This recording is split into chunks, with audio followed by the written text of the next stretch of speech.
ce qu'on appelle le loges occidentales. Et ce loge était bel et bien géré par des églises ici au Congo, que je ne veux pas citer. On a parlé à l'époque de Promacoria, je ne veux pas citer. Etc., etc. Oui. Je dis bien c'est géré par des églises. Oui.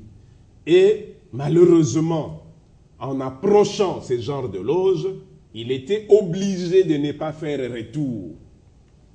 Parce que son retour, c'était sa mort. Et qu'est-ce qu'il a fait? Il a tout simplement fait appel aux loges orientales. Donc, et l'occidental et l'oriental se sont unis. Et c'est comme ça qu'on va sortir ce qu'on appelle le Zaïre. Le Zaïre, où il pouvait trôner et régner sur tous les mysticismes au Congo. Et là, les chefs coutumiers se sont énervés. Il fallait alors affronter le maréchal. Et comme les chefs coutumiers ont comme possession du pouvoir, d'abord le pouvoir de terre, va sortir la loi Bakajika qui va leur retirer le pouvoir de terre. Aujourd'hui, la loi Bakajika a été neutralisée. On n'en parle pas. La constitution de la République démocratique du Congo aujourd'hui ne laisse à l'État que la souveraineté. Seulement. Seulement. Le droit de terre est revenu aux chefs coutumiers. On n'en parle pas. Nous allons relancer ce genre de débat. On attend la nouvelle chambre de l'Assemblée nationale pour relancer ces dossiers. Et effectivement, oui, en régnant comme Zaïre, il n'avait pas d'adversaire. C'est pourquoi même les combats que menaient les opposants, tant que vous alliez goûter dans cette sauce occulte, c'était fini, on vous balayait. Et va venir quelqu'un, comme je dis, Mouzé Kabila.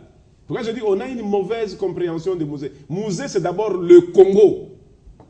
Et quand on a assassiné Mouzé, on a assassiné le Congo. Le Congo est de retour. C'est ce qu'il faut voir avec Mouzé Kabila. Le Congo est de retour. Il a expliqué aux chefs coutumiers, ils l'ont bien compris et ils ont autorisé le passage de Mouzé. Et voilà la phrase qui disait « Kisangani ne tombera jamais » est tombée par l'autorisation, la parole des chefs coutumiers. Alors justement, il faut qu'on est à la télévision, limité par les temps. Voyons qu'il n'y a pas longtemps, vous, chef coutumier, vous avez été reçu par l'actuel chef de l'État dans le Bandundu. Quelques jours ou quelques semaines avant le vote. Oui. Est-ce que c'est le même attribut du pouvoir que vous avez réitéré? Il a eu tous les pouvoirs ancestraux du Congo. Tout. Tout. Que vous veniez de vos loges maçonniques, rosicruciennes, et tout ce que vous voulez, toutes ces loges qui se cachent derrière des églises ici, quel que soit ce que vous voulez, en ce moment ici, vous osez, mais les esprits du Congo vont vous bouffer. Ça, on l'a dit, on ne l'a pas caché. Ils savent d'ailleurs, parce qu'il y a eu beaucoup de tentatives. Nous avions dit, il est passé parce que la volonté ancestrale qui détient ces terres congolaises, sous la bénédiction du Dieu du Congo, celui-là a autorisé que Kabila puisse continuer. Pourquoi nous avions appuyé cela? D'abord, de un, comme je dis, Mouzé a ramené le Congo. Oui. Et quand Mouzé est entré, ils ont sorti l'histoire de la légitimité. Il ne faut pas oublier que tout le monde s'est caché derrière cette affaire de légitimité. Et Mouzé est mort alors qu'il voulait en même temps lancer le pouvoir populaire. Les comités du pouvoir populaire qui avaient comme objectif réorganiser le peuple à la base pour créer cette démocratie.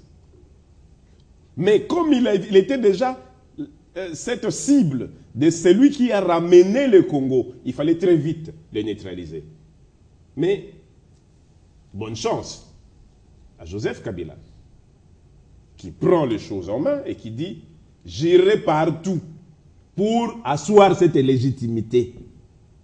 Et ça va nous amener de 2001 à 2006, avec le référendum constitutionnel qui légiférait la légitimité en République démocratique du Congo. Tout commence au 18 février 2006. Tout. Et quelle chance. Les chefs coutumiers sont reconnus dans cette constitution, en son article 207. Chef coutumier, le Congo vous est remis, votre pouvoir est remis, le Congo est de retour, et nous disons, ouf! Mais c'est lui qui va à la chasse qui vous ramène l'éléphant. Qu'est-ce que vous pouvez lui donner?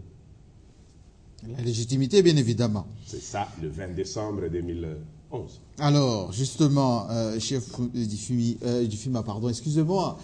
Aujourd'hui, qu'est-ce qu'on peut retirer ou garder présent à l'esprit de cet héritage de musée? Aujourd'hui, 16 janvier, le pays est en commémoration, le pays pense musée. Vous venez de parler avec deux mots justes. Le monde vous suit, le monde vous regarde. Les Congolais d'ici et d'ailleurs aussi. Ouais. Qu'est-ce qu'on gardera de musée?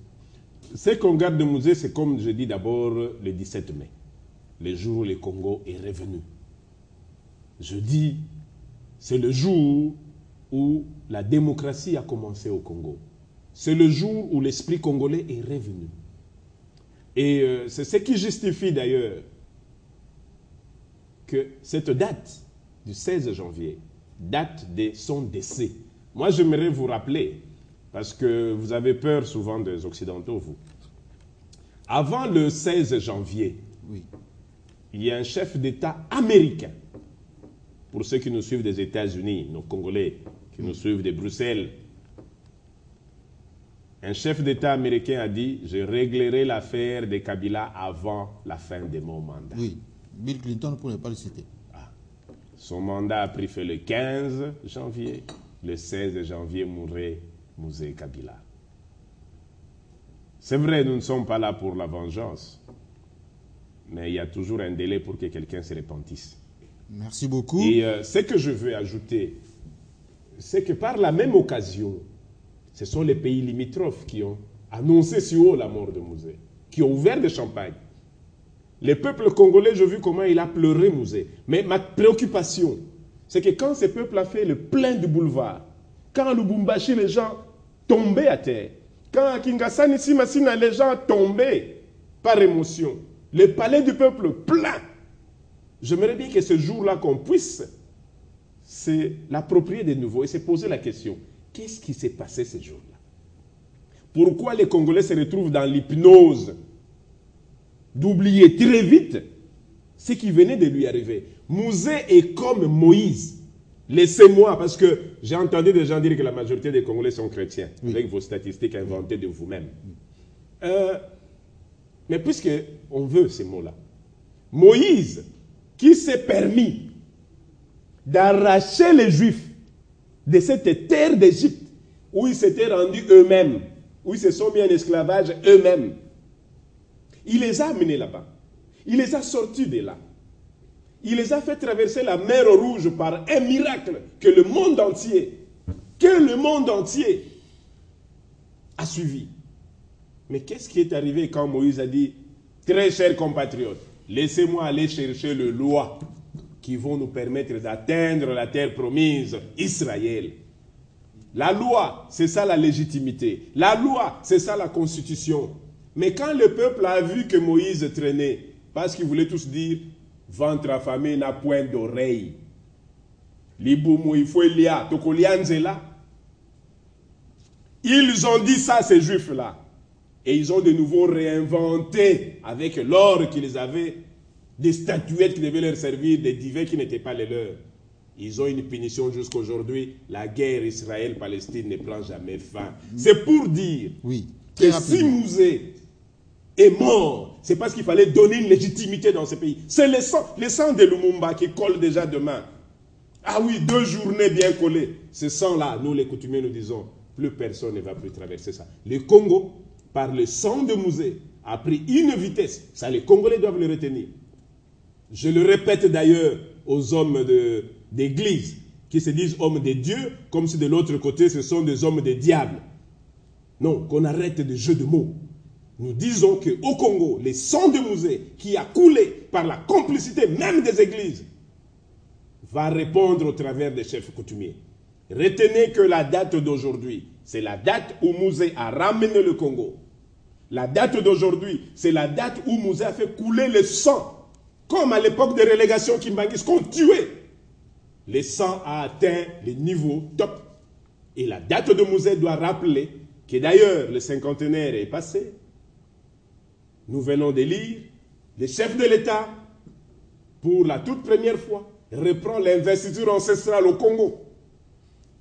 et le Congo redémarre, que les gens retiennent qu'aujourd'hui, Mouzé Kabila est vivant. Merci. Chez nous, on dit, les morts ne sont pas morts. Mouzé n'est pas mort, il ne sera pas mort. Pour ceux qui veulent affronter Mouzé, ben aujourd'hui, ils peuvent se le dire, nous comprenons pourquoi Mfumu parle. Merci beaucoup. Le Congo est ancestral. Merci beaucoup d'être venu ce matin à nous parler de musée et surtout, comme vous le savez, c'est le 16 janvier. Merci en tout cas d'être venu. Continuez avec votre café. Nous, on se retrouve dans quelques instants parce que ça continue sur votre chaîne et tout à l'heure, nous aurons l'autre invité pour nous parler d'autres actualités dans le domaine sécuritaire. À tout de suite.